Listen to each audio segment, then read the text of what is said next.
Assalamualaikum warahmatullahi wabarakatuh. Kami dari kelompok 8 akan menjelaskan materi mengenai pengambilan keputusan yang etis, teknologi, dan privasi di tempat kerja yang beranggotakan 3 orang. Yang pertama adalah saya, Amalia Isnaini, Nilna Amalia, dan Dimas Prihantoro. Di sini saya akan mendefinisikan mengenai privasi. Dalam topik ini, dua pendapat umum yang saling berhubungan mengenai privasi dapat ditemukan di dalam literatur hukum dan filosofis, yaitu privasi sebagai hak untuk dibiarkan sendiri di dalam kesendirian dan privasi sebagai hak untuk mengendalikan informasi mengenai diri sendiri. Di sini, privasi mempunyai peran sangat penting karena privasi digunakan untuk menetapkan batas-batas antar individu dan mendefinisikan individualitas seseorang.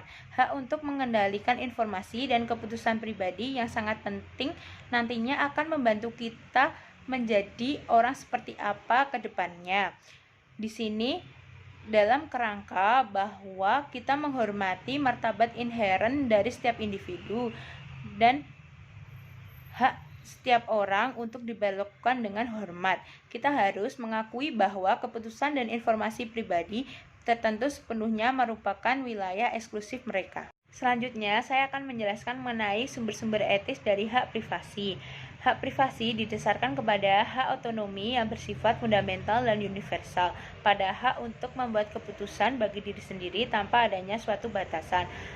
Hak tersebut mempunyai batasan di dalam kontrak sosial, di dalam budaya kita yang mencegah kita untuk melanggar hak orang lain dalam membuat keputusan.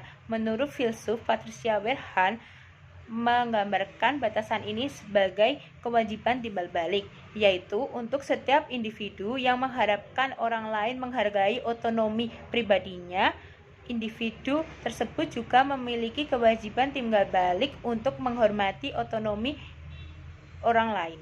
Yang selanjutnya adalah sumber-sumber hukum atas hak privasi. Hak privasi dilindungi dengan 3 cara. Yang pertama konstitusi, yang kedua peraturan federal atau negara bagian, dan yang ketiga common law. Common law sendiri merupakan dokumen hukum yang terdiri dari keputusan yang ditetapkan oleh pengadilan. Beberapa negara bagian mengandalkan perlindungan dengan common law, sedangkan beberapa negara bagian lainnya memberikan pengakuan terhadap konstitusi negara dan perlindungan terhadap hak privasi, seperti contoh Washington, Arizona, dan juga Florida. Yang selanjutnya adalah nilai privasi dengan implikasi etis dari teknologi.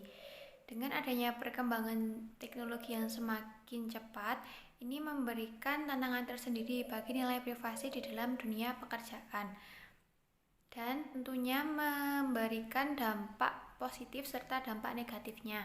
Dampak positifnya diantara lain adalah penyelesaian pekerjaan yang semakin mudah dengan adanya perkembangan teknologi ini bagi karyawan, dan juga nantinya dapat meningkatkan progres kinerja dari perusahaan tersebut.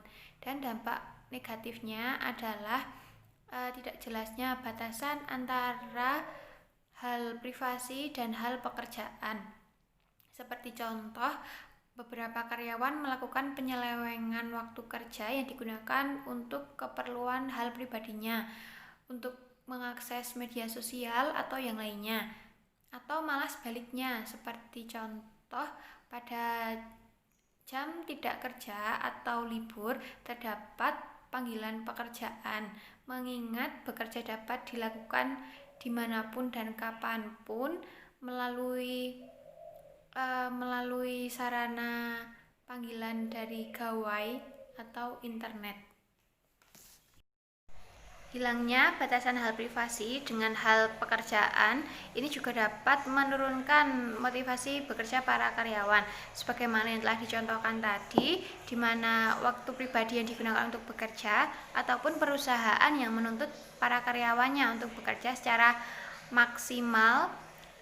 Di sini perusahaan juga memanfaatkan teknologi untuk melakukan pengawasan lewat media sosial milik karyawannya. Hal ini dimaksudkan untuk mencegah terjadinya kebocoran data penting milik perusahaan yang mana nantinya bisa merugikan perusahaan. Perusahaan juga melakukan pengawasan di tempat kerja dengan menggunakan CCTV, dan ini bertujuan untuk meminimalisir penyelewengan bekerja para karyawan yang mana dapat diketahui lewat rekaman CCTV tersebut. Kebijakan-kebijakan di atas ini tentunya juga dapat menurunkan motivasi bekerja dan menekan serta para karyawan akan merasa kehilangan nilai privasinya di dalam waktu dan tempat kerjanya.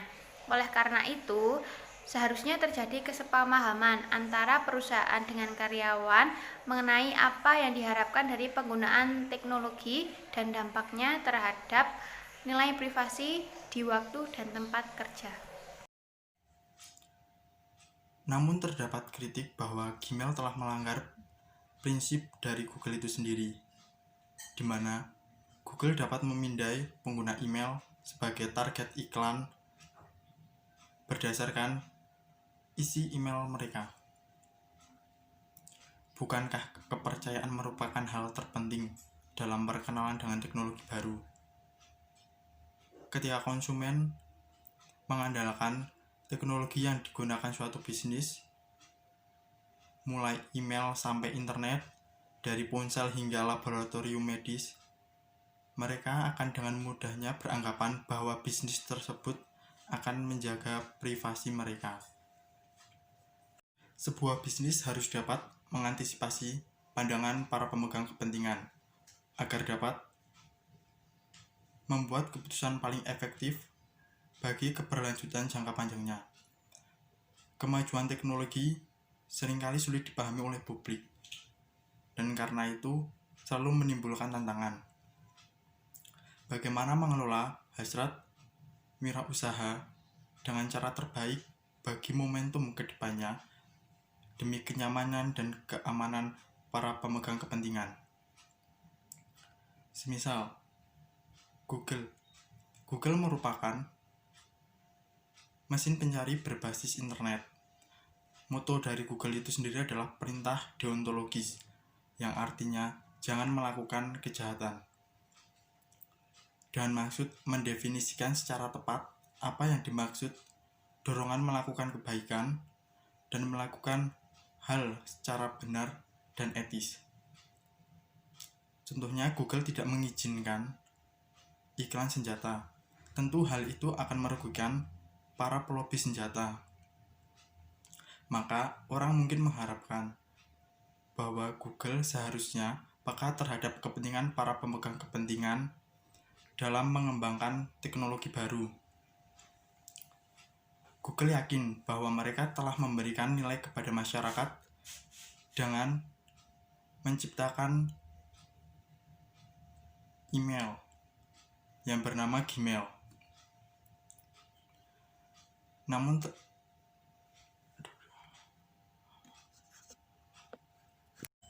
pemindaian dan penargetan iklan terjadi tanpa pengetahuan dan kesadaran pengguna. Hal ini melanggar dasar-dasar etis dari otonomi dalam hak-hak pengguna. Kritik yang muncul mengatakan bahwa seharusnya Google berkonsultasi terhadap pemegang kepentingan dan menentukan cara terbaik untuk menyeimbangkan kepentingan mereka. Kemudian, mempertimbangkan kepentingan tersebut dalam memperkenalkan teknologi baru agar dapat mencegah dampak negatif dari reputasi mereka. Sehingga pertimbangkan dampak terkait penggunaan teknologi terhadap pemakaian teknologi yang sesuai untuk penggunanya. Sekian presentasi dari kelompok kami. Apabila ada kekurangan, mohon maaf. Terima kasih. Wassalamualaikum warahmatullahi wabarakatuh. Apa sih?